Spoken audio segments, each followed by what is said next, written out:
This is the second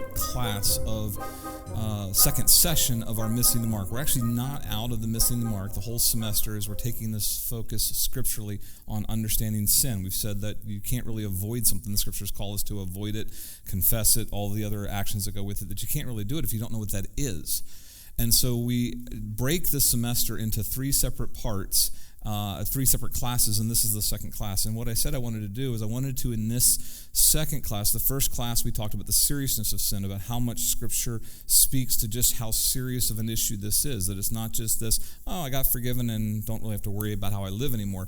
The second class is that we want to talk about the subtlety of sin, of just how much we sometimes trip into sin without even knowing that we're doing it. And I wanted to use Facebook, or I wanted to use social media with Facebook kind of as the kingpin of it, as an example. It's a case study. So we're learning, and tonight is no exception. We learned a ton about how social media operates last week, and we're going to do the exact same thing this week, is to go into and understand how something as subtle as social media gets us to trip over sin, that is. And again, the point here, the reason for the case study, the goal of these 2 nights, if you didn't hear this last week, I'm going to make sure you hear it this week.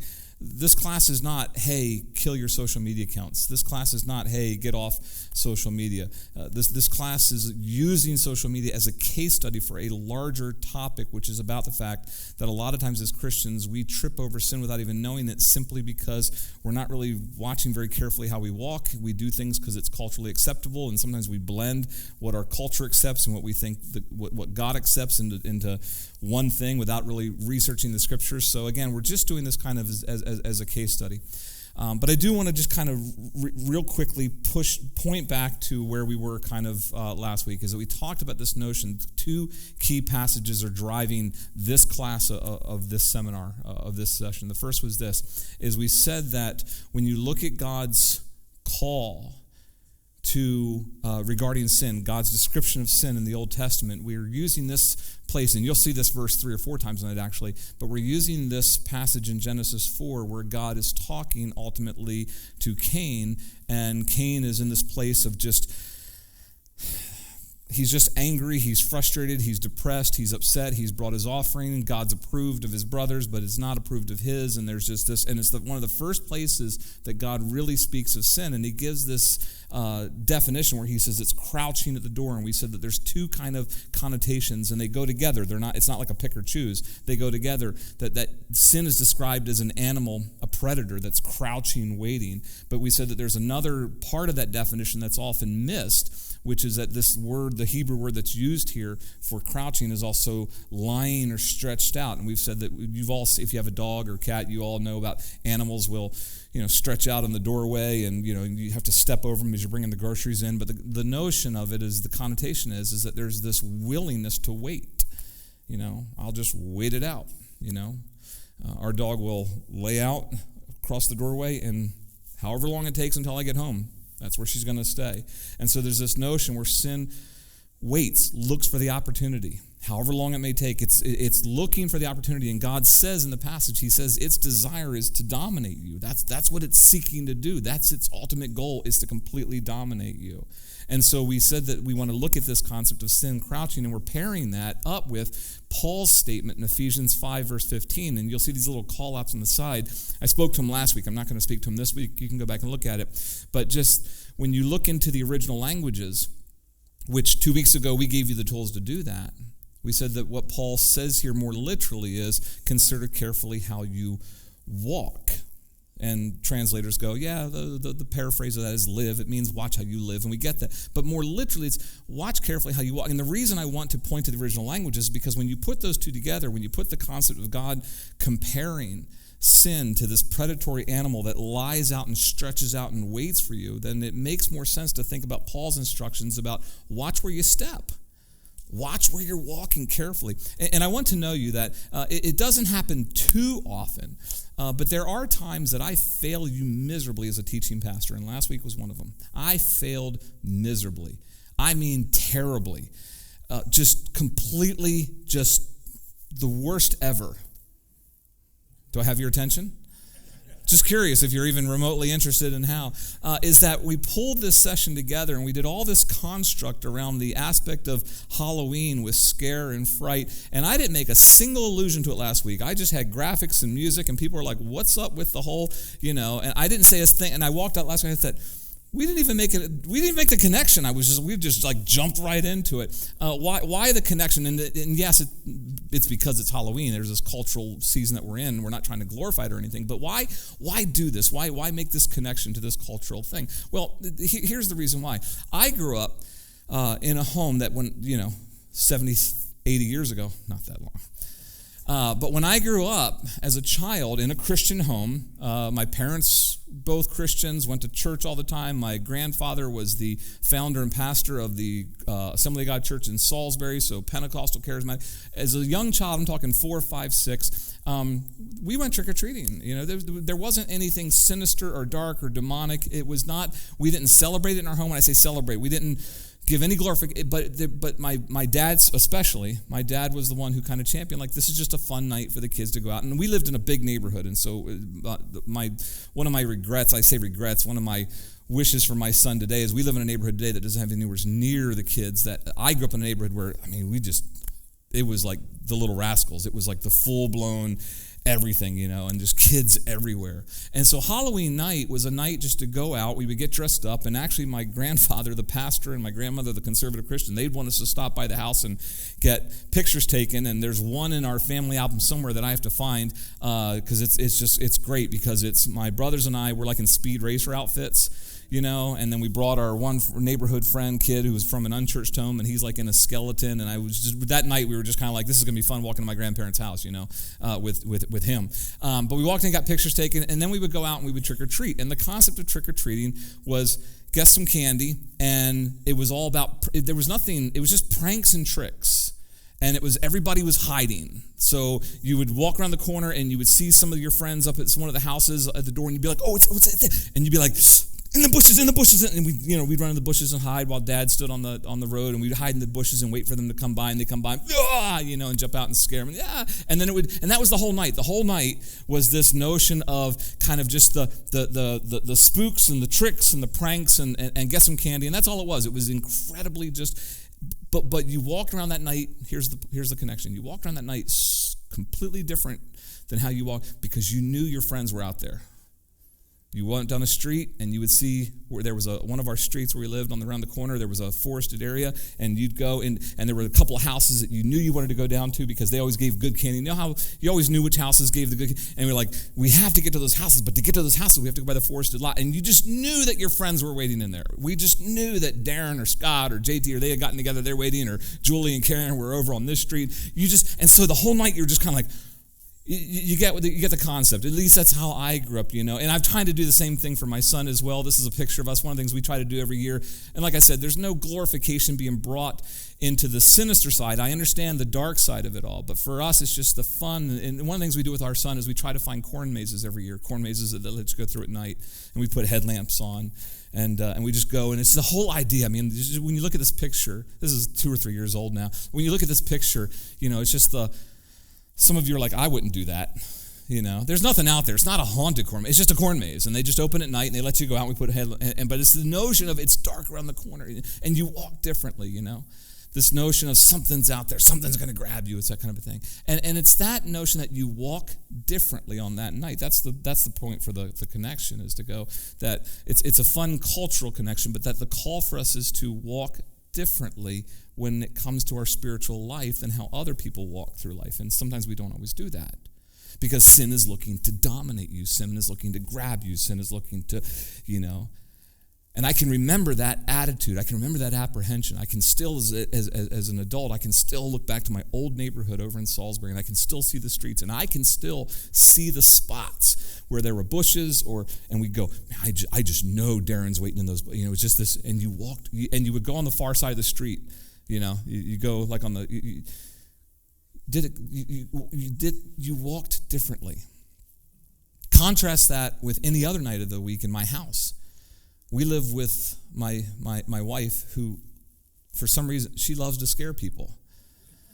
And it's this thing, she's learned not so much, I don't find it as funny, but her and Kyle have this ongoing contest where the both of them are just like, wah!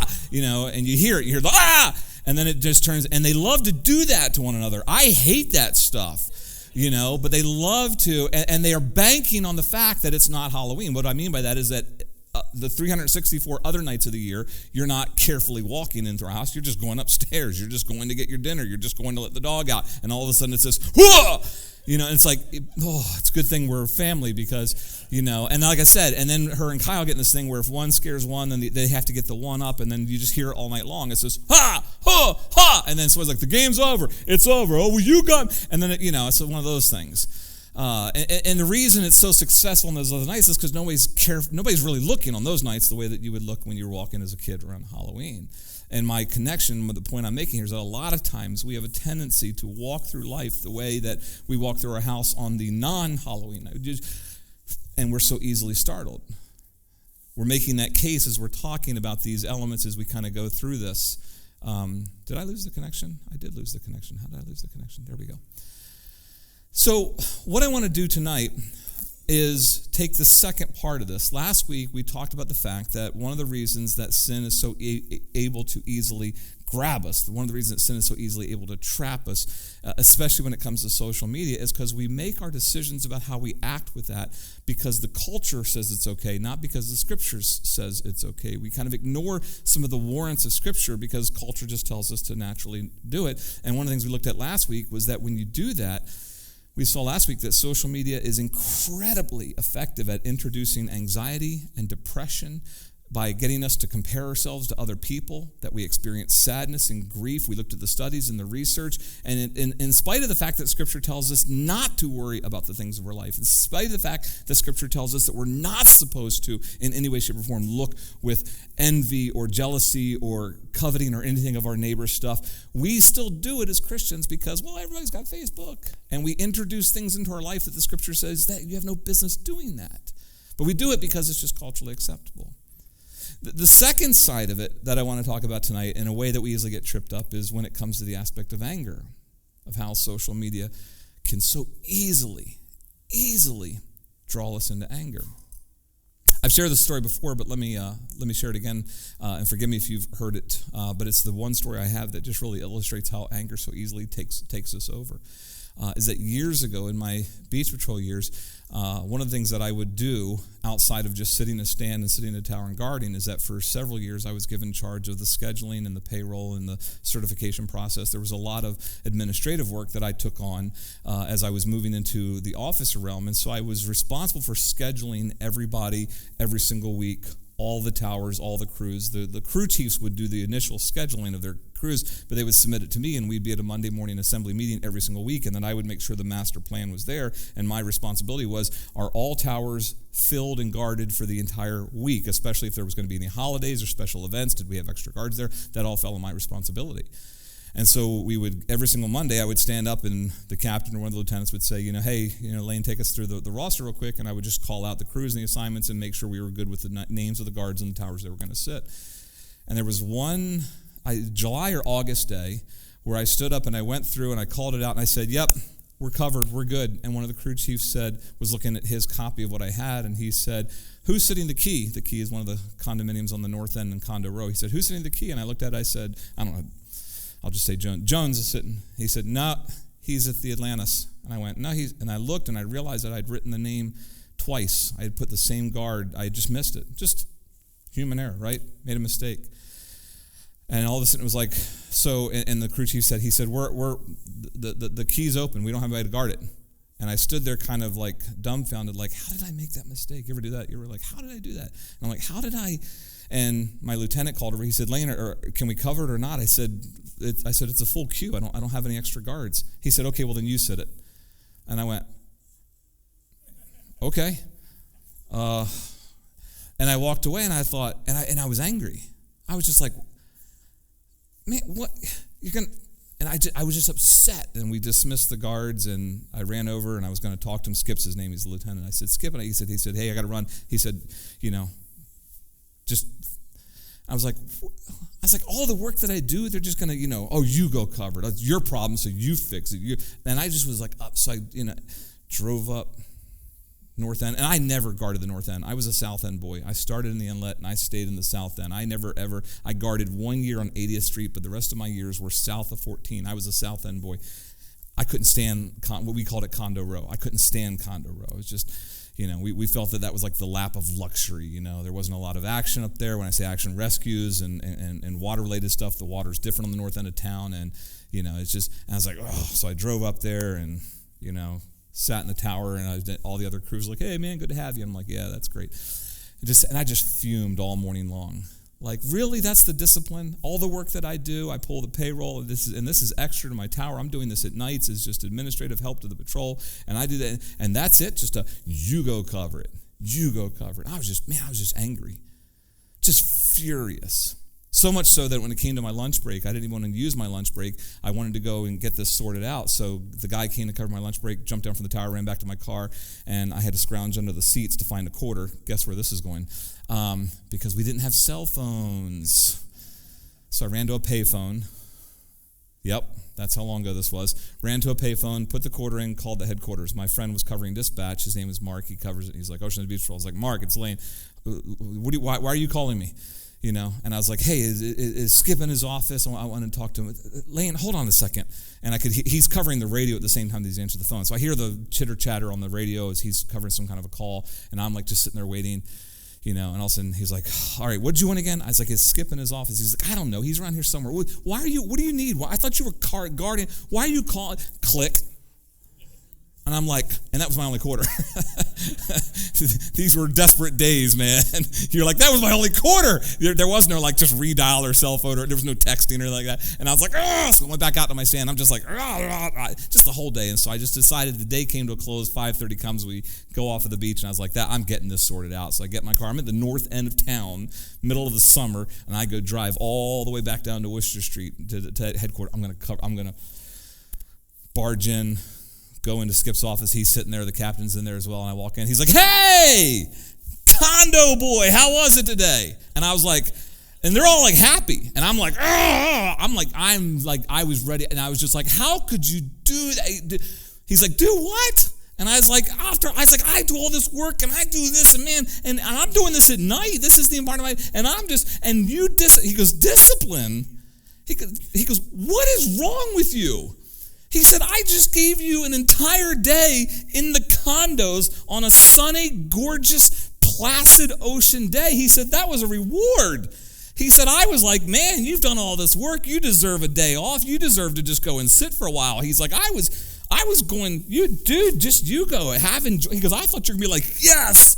He's like, you saw that as discipline? I was like, I did. He goes, so you've been mad all day? I was like, yes. He goes, so you've sat in that tower for 8 hours angry at me? I was like, yes. He goes, you have got issues, man.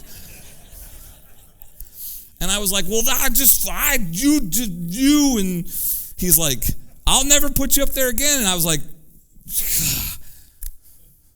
and I walked away, and I was like, I can remember that day walking away going, what is my issue? What's my problem? How did those wires get crossed? And the answer is kind of easy for ourselves from a theological standpoint. And I love when we do this. I love when we have midweek and our weekends kind of do crossovers, because this is something we've been covering in the Clean series on Sundays. The answer is easy. It's not a difficult answer. Why was I angry? Why was I so upset? Well, the issue was that I thought I had been disrespected. And because I so desired the prestige, because I so desired the power and the advancement, because I so was looking forward to the position advancement of becoming an officer, because I was driving for something, I felt that had been denied. And when that got denied, I went, ugh. It's what James says. What causes all the issues inside of you? So why did I get angry? I got angry because something inside of me, broken, had been denied. And so we're seeing that in our series that we're covering on Sunday mornings about these issues. But that's one reason the anger was there. But the other reason is what we're looking at here, is that when we look at this passage, this is our second time looking at this in Genesis 4. I want you to see this. Last week we said that God talked about this dangerous aspect of sin lying in wait for us. He says it's lying in wait. It wants to dominate you. It is a predator. It is crouching, ready to overtake you. And the first condition that we looked at last week was that Cain, as a result of comparing himself to his brother, the way that we compare ourselves to others on Facebook, because Cain was upset, because things did not go his way, because Cain didn't get what he wanted, the first thing that God talks is he talks about Cain having this downcast expression, this depression. That there was this anxiousness and depression. And last week, that's what we talked about. We talked about last week that sin has an opportunity to overtake us, that sin is there waiting whenever we, through comparison, through disappointment, whatever the case is, allow that to affect our attitudes, our behaviors, our psychology, our mentality, and that when we get dark, when we get depressive, when we get anxious, when we become insecure, and that we said that social media has a chance to inspire all of that in us. But look at the second thing that God says in there. He doesn't just say that Cain's expression was downcast. Look at the second thing he says. It also says that he was also what? Angry. So God says to Cain, that on the basis of two things, on the basis of this depressive attitude and on the basis of this anger, you need to be careful because sin lies at the door waiting for the opportunity. And these two things, whenever anger is introduced or whenever there becomes anxiety or depression where we're, through comparing somebody else, we get into this dark place of insecurity and unhappiness with ourselves and we become depressive in those modes, that what takes place is that both of those things create opportunities for the animal, the predator called sin, to kind of rise up and go, this is it. This is the opportunity. And that anger, last week we talked about this downcast expression, this depression.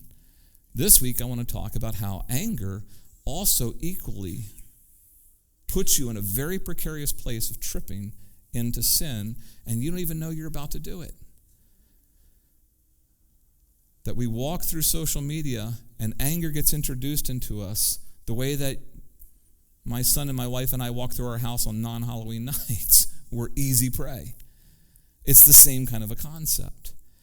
And so I want to talk through that tonight specifically, and I want to show you a couple of videos tonight, but I want to talk to you about how social media actually introduces anger into us, and we don't even know it's introducing anger into us. One of the co-founders of Facebook was a guy by the name of Sean Parker.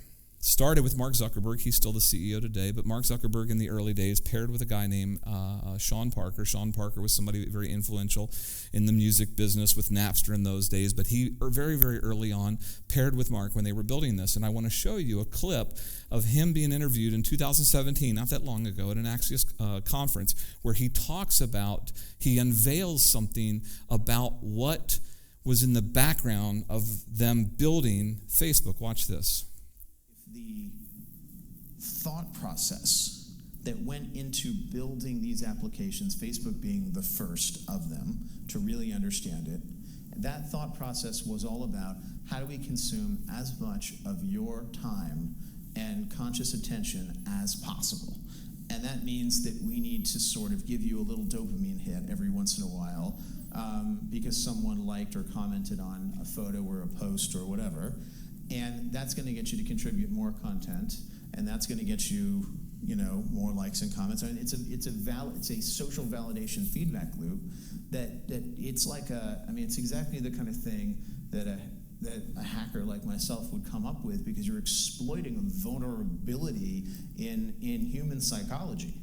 And I just I think that the inventors, creators, and it's me, it's Mark, it's the Kevin Systrom at Instagram, it's all of these people, understood this consciously, and we did it anyway.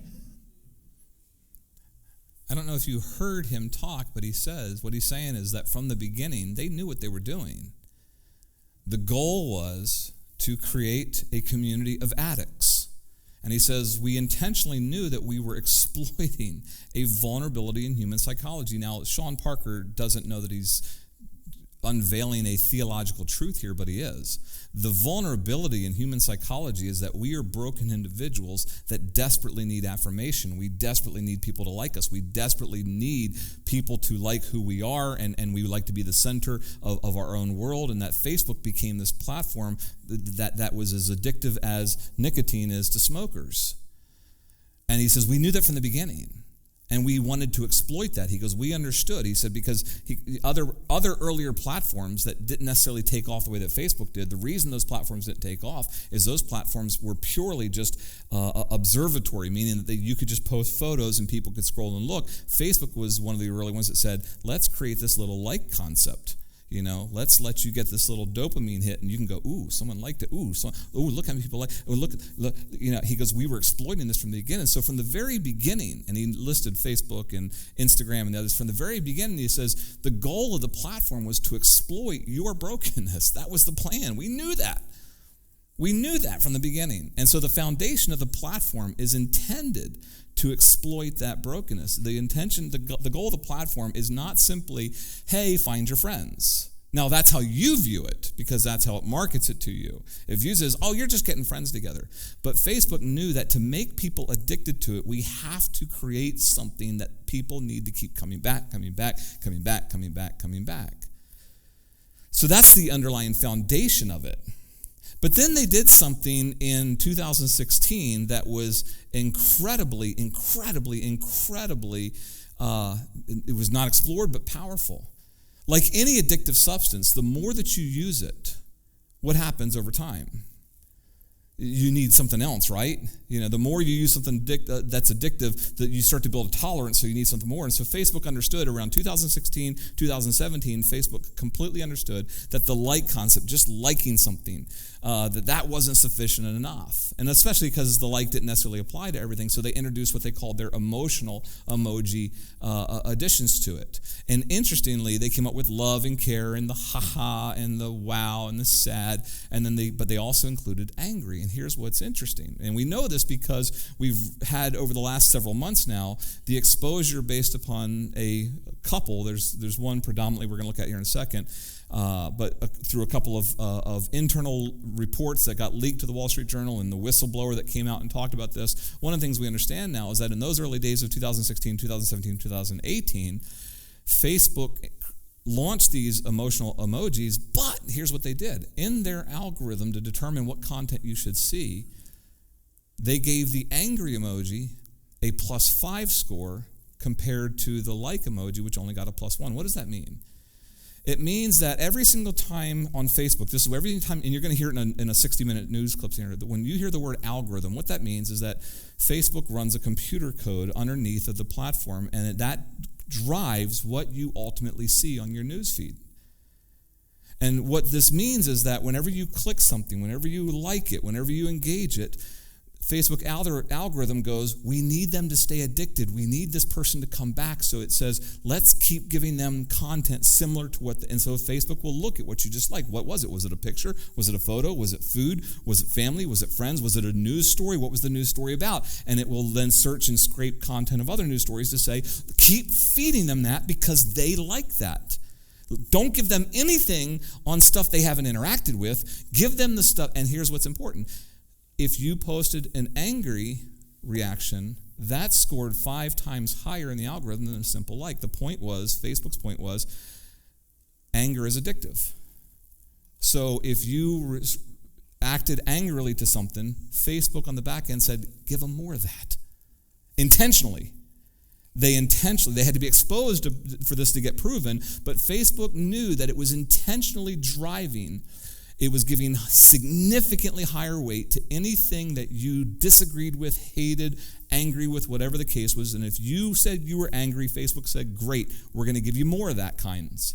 And we hope that you get angrier. That was the goal. And again, what you just heard from Sharon Parker, the goal was, let's make this person. Facebook doesn't care what your emotional state is. Facebook doesn't have a soul. Contrary to what companies are trying to tell you today, corporations do not have souls. Corporations are not entities. Corporations are soulless. Facebook does not have a soul. Facebook doesn't care what happens to you. Facebook doesn't care if you're becoming depressive or suicidal. All Facebook cares about is that you stay on their platform and that you keep coming back to the platform and engaging, because that gives them the clout to sell advertisers space to show you stuff.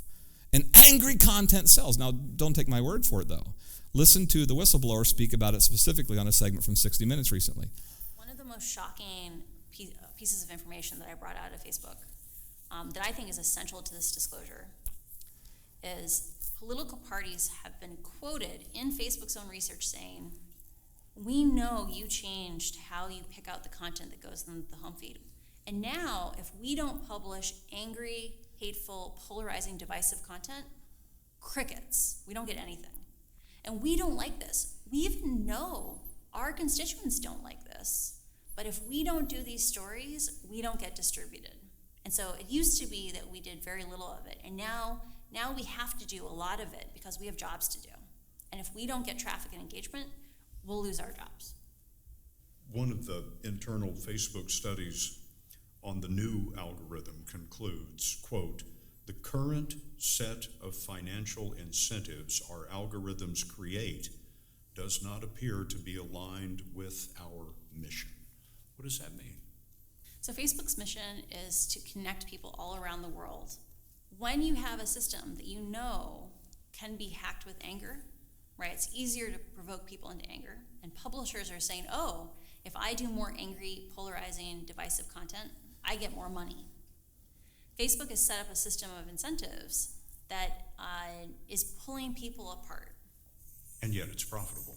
It's very profitable for content producers, and it's profitable for Facebook because people continue to engage. So what she's revealing, in case none of that made sense to you, is she says that when Facebook changed that algorithm and said, we are going to give higher scores to angry reactions from people, and the more people react angrily or disappointed, the more we will feed them that. She says, suddenly the people that publish the content, whether it's political news or whatever the case, they began realizing that if they would publish a story that was benign or innocent or positive, they wouldn't see any response to it. And the reason was because Facebook was not pushing that to people because the algorithm was telling Facebook push. And so the publishers were coming out and saying, we only get reactions when we put negative stuff out there. And Facebook was saying, oh, well, we don't know why. We're just, but they knew what they were doing in the back end. And so the publishers were realizing, well, the only way we're going to get reactions is if we create negative stuff. So it wasn't just that you were receiving negative content in your feed. Publishers were intentionally writing their stories with negative angles, hoping that you would be angry about it. You heard her say it. She says, it's so much easier to incentivize anger than it is anything else. The platform was intentionally driving that, and the others do as well, too. Recently, Instagram has come under fire for the way in which it has been intentionally trying to elicit body comparison and imagery anxieties among teenage girls. And yet we use it every day. We ingest it the way we do food, the way that smokers smoke, the way that drinkers drink. We're on it all the time. The statistics prove that. And not only that, you've probably realized this yourself. The more controversial something is, the more people jump in and engage on it. It drives to that end. Think about that for a second. If Facebook's experiment is to addict us to the platform, Sean Parker's comment, and if Facebook is intentionally trying to stir up dissent and anger because it gets higher levels of addiction, then you likely have been kind of prompted yourself to either engage in controversial stuff or to post something that you disagree with and share a news story. And can you believe this? What a jerk. Can you believe I can't? And you yourself have been pushing negative content too because you know that that's going to get higher levels of reaction into your space as well. Contrast that with the scriptural guidance that it's bad enough if you're tripping up, but if you're incentivizing anybody else to stumble, that's bad for you as well. You see the contradiction? But again, the point is this is the subtlety of sin. We don't ask these questions. We just kind of think, it's just Facebook. There's nothing in the Bible about Facebook. No, it's not. But the behaviors and the attitudes and the way that we walk and the way we're supposed to walk, those instructions are there. We're the ones that are supposed to go, is anything drawing me over that line? Last clip. Is I want to show you how much this has come out, but I want to make a point about this, how much the entire kind of world, as a result of the whistleblowers and as a result of these leaks and the Wall Street Journal's journalism, how much now these entities completely understand just how toxic it is. This is a CNN clip regarding that. Accusations, revelations, or admissions of what Facebook and its branches are doing to the world. Told not in the words of Facebook's outside critics, but critics from the inside. That it is a platform for spreading of hate speech, that it is ripe for abuse by those who wish to do harm, that it is a petri dish for poisonous misinformation, that it has opened the floodgates to conspiracy theories that cost lives. It's a safe haven for politicians to lie, a marketplace for trafficking and for selling human beings, and it's especially damaging to the self-esteem of young girls. That it provided some of the fuel for the Capitol insurrection, an empowerment vehicle for extremists at home and abroad, and has a different standard for safety based on the country in which you live. And much of this hasn't been or can't be stopped. Facebook has not or cannot sufficiently police itself, critics say, misleading investors along the way. And perhaps most damning of all is that the company is accused of knowing so much of this, but doing so little to stop it. Instead, whistleblowers show Facebook has and continues to prioritize growth over safety and profit over people. Now catch this, and I want you to notice that little ticker that you saw, that was not us putting that in editing for today. That CNN was actually running that little ticker over there as they were saying that on the thing. That was the original video clip. But now I want you to catch this for a second here, because there's a little bit of a cat and mouse game that's taking place here, because we might go, wow, even CNN is calling Facebook out. But here's what's so interesting, and political pundits are noticing this, and even theological scholars are pointing this out as well as warnings to the church when it comes to the aspect of social media, is that one of the things that they said in that news clip was this notion that the growing consensus among news media and politicians is this aspect of, and the reason that they're calling in Frances Hogan, who is the whistleblower, and calling in Facebook executives in front of Congress, is not because they are so concerned about the moral compass being broken in our society. It's not because they really want to see Facebook clean up their act. The conclusions by the news media and the political side of the spectrum is just simply that Facebook can't police themselves, and the point that they're trying to make is that they want to police Facebook for them. In other words, all they care about is actually taking over Facebook so they can control. They just want control of it so they can push their own content through it. I mean, this is something where the scriptures tell us that the world we live in is a toxic environment that is so opposed to God that there are systems that it's this level that when you think about it, it's this level below level, below level, below level of just broken sin, evil, that it's you got bad enough that Facebook's trying to control and addict your behaviors and manipulate you through anger. Then you have people who come in and expose it through whistleblowing, but they're not exposing it because they want to correct it. They're exposing it because they just want to control it so that they can push stuff. The deviousness with which, and you go, really? Yes, really, because that's, the scriptures tell us, when the scriptures, especially in the New Testament, uses the word world, it talks about how the world opposes God and how we live in. When it uses that word world, it's talking about this sinful cultural place that we live that is controlled by the adversary, and it opposes God at every single turn. And that's why there's so much warnings, especially from Paul, saying you have to watch carefully how you walk. And I don't have the passage up here, but if you were to look at yourself in Ephesians 5:15, Paul gives the reason. He says, watch carefully how you walk. And he says, because the days are evil. It is not just a neutral world that we live in. Your media devices, the stuff that you watch on TV, like Brian was talking about this past Sunday, the content that you watch, entities like Netflix and Hulu or HBO or the digital, all of that stuff is just windows and avenues for you to just pour stuff into you the way that, again, like I said, the way that alcoholics pour alcohol, the way that smokers, pour carcinogens in, that we consume this stuff and we just go, it's culturally acceptable, so it must be okay. And again, the goal of this class is not, hey, you have to kill your social media accounts. The goal of this class is to use social media to illustrate how easily we trip up just simply because the culture puts a stamp of approval on it, and we go, well, then that's okay. And we don't realize that we're being played, that the adversary finds avenues to manipulate our behaviors and our attitudes and our heart and our actions. And we have to be people that we have to have the spiritual discernment to know what we're doing. You follow with me? So here's the last half, or the last half, we're at 7:40. The last quarter for tonight is I want to show you, I want to just kind of quickly walk through what the scriptures kind of say about anger, to kind of show you how the stuff you just saw about how these social media platforms, they traffic in this, they market this, they drive this is their underlying goal or plan when you're using your digital devices. Let's just do what we said we were going to do in True North. Let's just look to the scriptures, like we said in True North. Let's let the scriptures be our compass. And let's just look at some scriptures. We're not going to look at all of them. If you were to just do a study using the NIV of the word anger, you would find the word anger occurs 246 times in the NIV. If you were to look up the word angry, you'd find that word occurs 140 times. So clearly the scriptures has a lot to say about the topic of anger, being angry or being angered. I just want to look at a couple just to kind of illustrate for you how or what walking carefully looks like. Now, the first thing I'll say is this, is that the scriptures do not say that anger as a whole is necessarily a bad thing. There's plenty of what we would consider to be righteous or holy anger moments where anger is an approved emotion.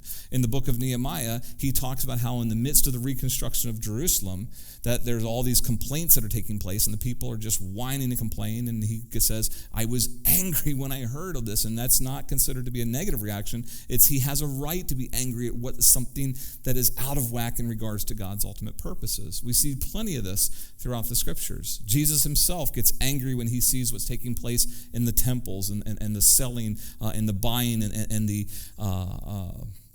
dishonest weights that are taking place, and so he overturns the tables, and it says that he actually fashions a cord of whips to drive those corrupt people out. Anger is kind of considered an approved process, and we actually even see it associated with God as well in Judges 2:12. Talking about the people, that his own people, his Israelites, they followed other gods, the gods of nations who lived around them. They worshiped them, and this made the Lord angry. So if God can be angry, if God can experience anger, if we see it in Nehemiah, if we see it in Jesus, then clearly it is not this notion of, we'll just get rid of anger completely. Anger is a natural kind of reaction. The question is what is it you're getting angry at, and what is it doing to you? Those are the questions we're going to ask. So the response, the biblical Christian response is not, you can never be angry. It's a deeper issue when we do that. So what do the scriptures say? If they don't say that anger is completely evil, what do the scriptures says? And it says the scriptures do give warnings about anger. There are warnings that we should understand when we look into the scriptures. Let's go back one last time to Genesis 4. And just make sure that we kind of understand this, is that it talks about Cain being very angry. The literal, if you were to use the NET and pull up the translator's note, and whenever you see those little slide outs, again, I'm trying to illustrate, this is information you can pull yourself when you do your own studies. So in the NET, you would look at this and realize, oh, look, the literal Hebrew here is not just he became angry, but it says that it was hot to him. In other words, he was burning with anger. And that's incredibly more descriptive than very angry, isn't it? To say that somebody's have you ever been burning with anger? I was burning with anger that day on the beach stroll. For 8 hours I burned. It's no wonder I didn't just spontaneously combust. Right there, one of the guards would have looked over and looked at me, and they would have just seen, burning with anger. So we get a better picture by looking at the Hebrew description of the word, that Cain, it wasn't just like Cain was like, oh man, because you can be angry, you can, but that wasn't what he was burnt. He was, and that when it reaches that level, it's danger. And the warning here is we're using this passage again. This is where God said, "Look, sin's going to overtake you. If anger gets to that level inside of you, it has the ability to trip you up. It has the ability to overtake you. And so if you find yourself in a position where you are, social media can absolutely do that to you. Did it to a lot of us back in the political elections that we just went through. You'd go on and be like, and can you believe what they say? Those are my sound effects. Burning with anger. The scriptures warn us about letting it get to that level. If you're at that level, be careful. Be careful. The second passage I want to look at is Ephesians 4, 26 through 28. It says, be angry, and then it says this. It says, do not sin. I want you to notice this. There's actually the positive or the affirmation. It says, be angry. You say, how did the scripture say be angry? I don't have the time tonight to break down this entire passage, but in all likelihood, Paul is talking here more about what is taking place in the community of faith within a church, and not necessarily just about every single instance of anger you come into. And his point that he ultimately is getting at is that sometimes there are issues within the community of faith that we are supposed to be angry about. And he sees that in the churches he's writing to. He sees people in the church that are living with somebody, or they're living in sin, or there's overt sin, and the church isn't doing anything about it. And so Paul says you can be angry about these things. He says, but don't sin in the process. Don't sin. And the thing that you should take away from that is this notion that there is such a thing as being angry and not sinning, and then there's such a thing as being angry and sinning. That you can let it pull you in if you don't cut it off early. That's why you have the guidance where he says, don't let the sun go down on the cause of your anger. Interesting point about this is that I've heard this misquoted all the time. I hear people all the time say, Bible says, don't let the sun go down in your anger. That's not what the Bible says. The Bible does not say, don't let the sun go down on your anger. The Bible says, don't let the sun go down on the cause of your anger. And so many people, I've heard people try to work this into like marriage seminars and other things where, you're angry and all of a sudden you're like, but it's sunset, we better resolve it or we're going to be contrary to God. And then you kind of go, well, what happens if you get angry after the sun went down? What do you do then? Because the sun's already set. But it's Paul makes this point. He says, don't let the sun go down on the call. And it's an idiom that's saying, resolve, what's the issue? Go deal with it. Deal with the issue. It doesn't just mean that you're supposed to go, all right, well, okay, I'm not angry anymore. Are you angry? You're not angry anymore. All right, well, we'll kiss and make up, and then we'll resume this when the sun comes back up. That's not the point. Is get that thing, figure out what the root is, figure out what the cause is, because again, there's danger involved that anger can pull you across into sin ultimately. Proverbs 15:18 says, a quick-tempered person stirs up dissension, but one who is slow to anger calms a quarrel. The point being here is that anger has the capacity to stir things up further. You get angry with somebody on Facebook, you comment, and look, I'm the wrong person to be sitting here teaching this because I'm as I feel like over the past 5 or 6 months, I've done immensely better, especially in preparation and research and study for this, as I've just felt guilty and taken some of this before the Lord myself personally. But the point is that social media has the ability to make us angry, and when we get angry, it has the ability for us to further stir up dissension by talking about it with others. Did you see what so-and-so posted? Did you see what so-and-so posted? Or we say something on one person's Facebook page, and then we go to a private message, are you seeing, and we're stirring it up. And the scriptures say, don't do that. We're given guidance in our true north of what we're supposed to be doing, but social media gets us to do completely the opposite in these actions. Psalm 37, 8-9, do not be angry and frustrated. And I want to qualify that by, again, calling out the NET's research on the actual language, because I don't want you going, wow, I can't even be frustrated. Yes, you can be frustrated.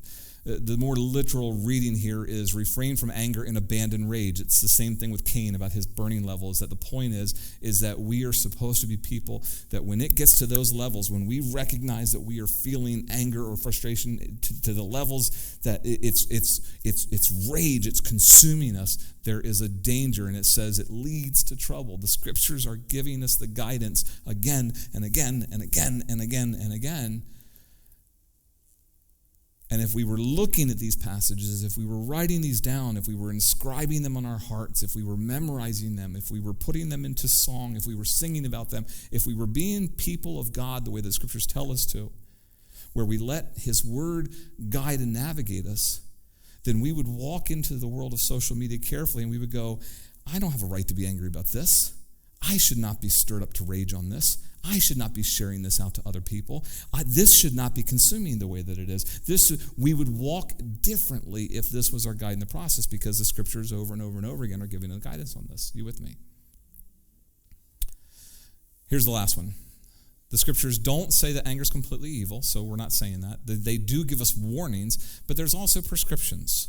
All kinds of prescriptions. Here's the first one. The first one is that we're supposed to practice listening. That if you go, yeah, I am somebody easily angered. I am somebody that's easily drawn over the line. I am somebody that's easily consumed by somebody else says something and I don't agree with that, and I feel that they're, and again, hear me on this. I've said this multiple times. I'm going to say it one last time, maybe 2 more times, maybe 3 more times tonight.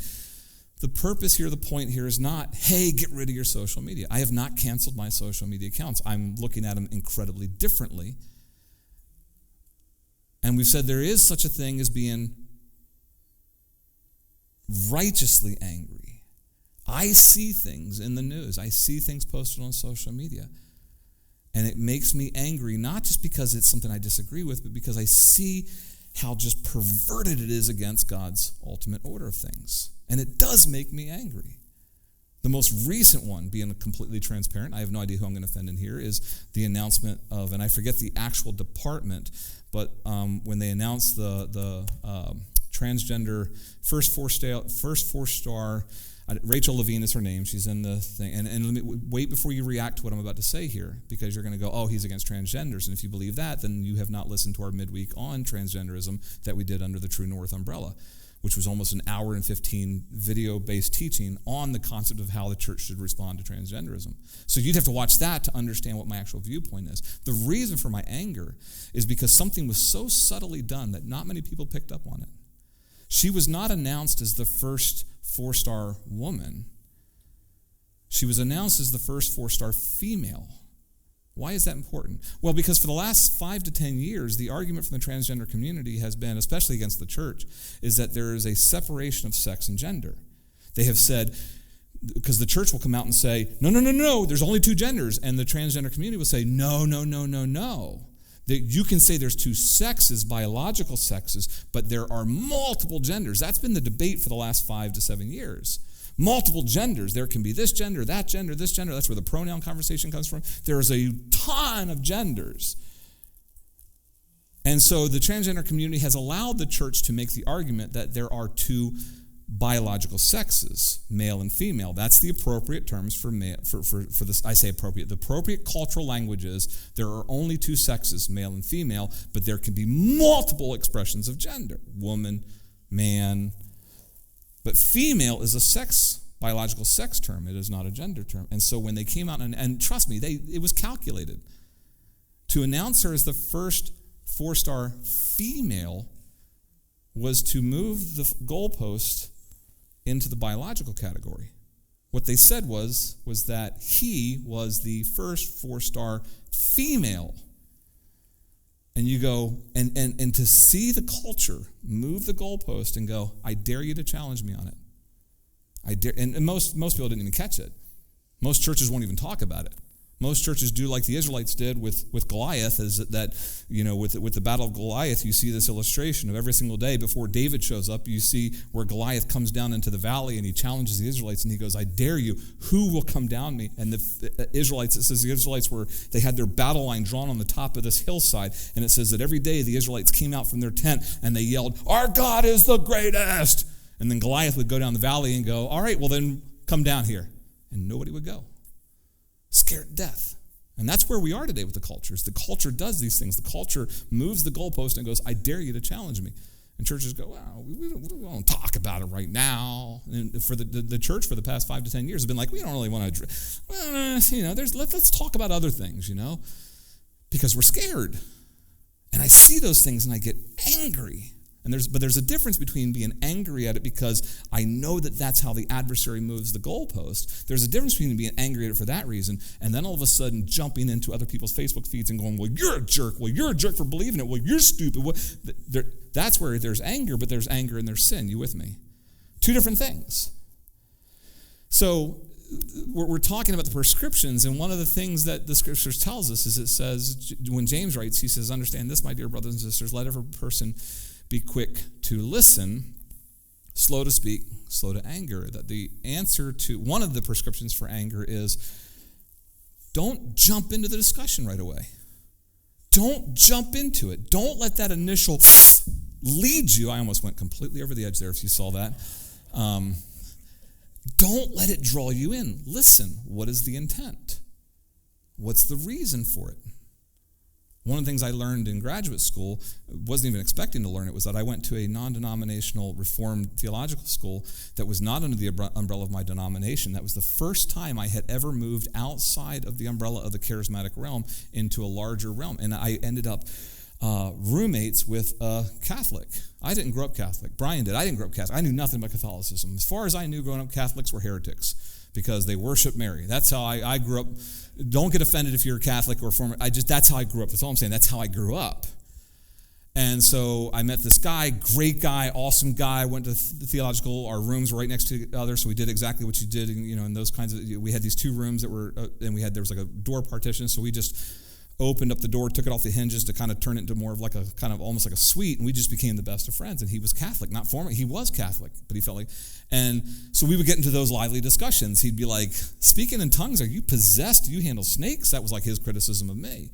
And then I would say, "Well, you're worshiping Mary. Did the statues bleed in all the churches?" And we, it was like this. It was fun. It was comical between the two of us. But one of the things that we agreed to start doing was we agreed that every single Sunday we would go to Mass, and then he would come to church, and every Sunday we did both of those to try to learn. And as I began to listen, I never consented. I never agreed. I still believe the worship of Mary is a heretical leading away from the ultimate truth of the scriptures, because one of the things that Jesus did when he died upon the cross is he opened up access to him, and the scripture says there's only one mediator between God and man, and it's Christ. There are no others.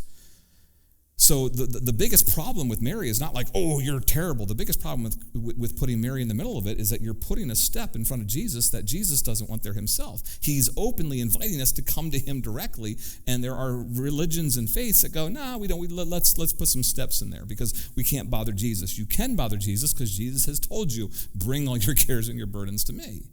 But I understood with talking to Steve, I began to understand by listening to him that he wasn't just some crazy lunatic person off of his rocker, that for him, the veneration of Mary was an ultimate attempt to actually honor God, because he was trying to do his best to put God in this place of untouchableness. And so for him, the idea of kind of going to Mary was because God is just so holy. Now, I felt he had it completely inverted, but as I listened, I went, but I understand. There's a difference between understanding and agreeing. And I didn't agree with him. I still don't agree with that theology. But I understood where he was coming from, and the dissension and the anger with that disappeared the more that I listened. Listening has an ability to let anger go. And that doesn't mean that you agree. It just means you go, "I think I understand where they're coming from. I think I understand what their value system is. I think I understand what it is that they're trying to protect. I think I understand what it is that they're scared of." Listen. Practice listening. The second one, leave the argument before it starts. Proverbs 17:14. This is a huge one for social media. Proverbs 17:14. It says, starting a quarrel is like letting out water. A better translation is starting a quarrel is like breaking a dam. That's a better way to read the Hebrew here. Abandon it before it breaks out. If you were standing at a dam, a huge barricade that you knew was holding back millions of gallons of water, and a person was standing in front of you and said, "So I drilled a hole and put dynamite and I'm about to twist this thing." How many of you are going to go, "Do it, that'd be awesome"? Most of you are going to be like, "I'm out," run as fast as you can, that kind of a thing. This is such a basic instruction. It says that a quarrel is like destroying a barricade through which water is just going to pour, and the wisdom, get this, because it's really deep wisdom. The wisdom is that when you see that happening, when you see the dam breaking, get out. It's that easy. Leave before it starts. But we don't do that when it comes to social media. We go, "No, I'm going to Google my research. I'm going to find a couple of articles that prove my point. I'm going to go back into it and go, the dam's already broken and we're jumping right back in the water again. Well, let me show you why I'm right." The scriptures say, get out. Leave that behind. That's the guidance that we're given. Don't spread it any further. Proverbs 19:11, if those of you that can remember, rewind back to a series we did on Sunday mornings a while back called Verbs Pro. where we talked about the wisdom given in Proverbs, and we saw that this, I'm not going to break it down tonight, but we saw that this phrase, overlook an offense, actually can be translated to mean to conceal the offense of another. That one of the things that we're supposed to do in a world that is just so broken in sin is that when we see other people peddling in sin, our role is not to go and spread it by going, can you believe? But that we're supposed to be people that cover it, that we conceal it, that we go, they are destroying, they're harming themselves. I don't want that to propagate further. And so one of the things that we do is we let it stop with us. We conceal it because when that hurt or that pain from that person reaches us, we become essentially like Christ, where we go, I will take that upon myself and I will stop it here. I will not spread it. I won't talk about it. I won't argue with this person. I won't push it further. Don't spread it any further. And yet in the social media world, Facebook goes, but we're giving you the share button. We're giving you a share button. All you got to do is just click share, and you can put it out there and talk to everybody else about how your point's right and their point's wrong. Just share it. Just share it. Just share it. And yet the scriptures say, don't spread that thing. Don't propagate it. See how much they contradict in the process as we go through this. Here's the last one. Don't vent everything you feel. This one's for me. It's not for anybody else in the room. This is just for me. A fool, that's me, lets fly with all his temper. If you were to open up the NET, you would see that a really good kind of translation of this is that it actually reads literally, a fool lets fly with his spirit. And the translation note says the reason that the translators put in the word temper is because they knew what the ultimate meaning of it was. But the reason that it puts spirit there is it's not just saying that a fool lets fly with his anger. It's saying that it's foolish to just wear your emotions about everything on your sleeve about everything. You're happy about that, you're angry about this, you're sad about this, and you're just telling everybody, and that makes me angry, and that makes me upset, and that person's a jerk, and I don't agree with that, and I don't agree, and I don't agree, and you're just wearing it on your sleeve all day long. If nobody else in this room needs Proverbs 29:11, I do. And again, like I said, social media trips us up because it invites us, it wants us to vent what we're feeling. It wants us. It's telling us you can get more likes, you can get more friends, you can get more attractions, and maybe somebody's going to come along and say, great point, and you go, oh, and there's the dopamine hit. That person agreed with me. Well, I'm going to go even further. And you, see how subtle sin is? See how easily anger gets us to just trip over stuff again and again and again? And the reason it can is because we walk around the way that my family walks around on non-Halloween nights. And sin is like, she's here tonight, so if those of you who think that I'm unfair to my wife, go ask her if she's angry at me. But sin is like my wife. Isn't that a terrible? You can't end the video there. Sin is like my wife on a non-Halloween night. It's waiting, going, he's not expecting me. Come around the corner, ah! On Halloween, you're going, oh, there's somebody's going to scare me. I'm going to be careful and watch. Paul says, watch carefully how you walk. And again, if you go, well, I'm not even a user of social media, there's a billion illustrations that you could put in here. We pursue power in our place of work because the culture tells us that's what we're supposed to do. And we trip over sin because we just adopt the culture's values, not what the Lord tells us. We pursue comfort, we pursue pleasure, we pursue possessions. We do tons of stuff where we go, well, that's just culturally what we're supposed to do. And we don't watch carefully how we walk, and we trip over this animal called sin, and it's so subtle in how it grabs us. We're just using social media as an example. Let's be better people in how we walk. Let's be people that really use the scriptures as our true north and begin to evaluate everything, not just our social media usage. Let's begin to evaluate how we walk. Let me pray with you and close. Lord, I just ask tonight, we just went through that long semester about putting your scriptures at the center to guide us and to lead us and to direct us. And yet we still do things sometimes just naively, maybe ignorantly. And sin gets the opportunity to put stuff in us, to rip stuff, to tear stuff apart. And then we wonder why our spirit is so aggravated or upset or whatever the case may be. The prayer tonight is that you would give us a spirit of discernment and that you would begin to just kind of reinforce what Paul wrote in Ephesians, that we are to be people who understand the days are evil and that we need to watch carefully how we walk and that we would begin to walk on a regular basis keeping our eyes open for anywhere that we could unknowingly trip over sin. I pray this in Jesus' name. Everybody said, amen. God bless you guys. We'll see you Sunday.